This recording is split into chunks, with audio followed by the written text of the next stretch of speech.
समय की बात है। प्रतापगढ़ नाम के एक समृद्ध राज्य में राजा वीरेंद्र अपनी प्रजा से हमेशा न्याय और दया के साथ रहते थे। उनकी उपस्थिति में उनकी प्रजा बहुत खुश रहती। एक दिन राजा अपने राज दरबार में मंत्रियों से कहने लगे,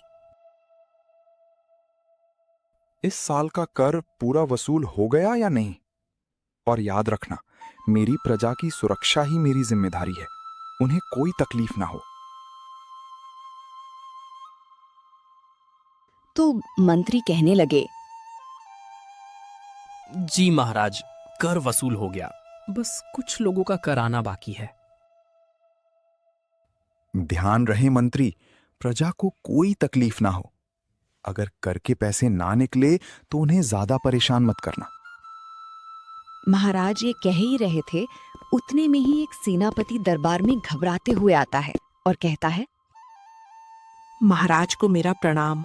महाराज, गांव वाले बहुत डरे हुए हैं, उनको आपकी जरूरत है। क्या हुआ सेनापति? खुलकर बोलो ताकि हमें समझ आए क्या हुआ गांव वालों को। उन्हें कौन सा डर सता रहा है, हमें विस्तार से समझाओ।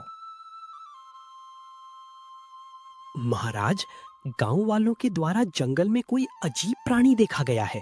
लोगों का कहना है वो एक राक्षस है और उनका कहना है रात भर जंगल से अजीब अजीब आवाजें आ रही हैं। ये सुनकर महाराज जंगल का राज पता लगाने के लिए कुछ सैनिकों को बुलाकर कहते हैं, सैनिकों, आप सब जंगल के अंदर जाओ और इस आवाज का पता लगाओ। हम जानना चाहते हैं कि ये आवाज किसकी है। महाराज के आदेश से कुछ सैनिक जंगल के अंदर सच का पता लगाने के लिए गए, लेकिन उनमें से कोई वापस नहीं आया।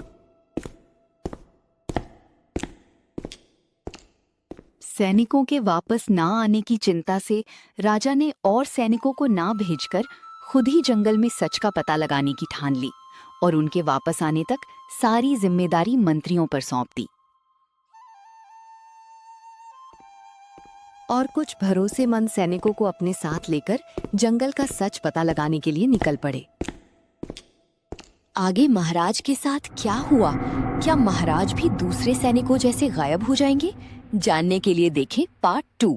और पार्ट 2 के लिए हमारे इस चैनल को सब्सक्राइब करके बेल आइकन पर क्लिक करें।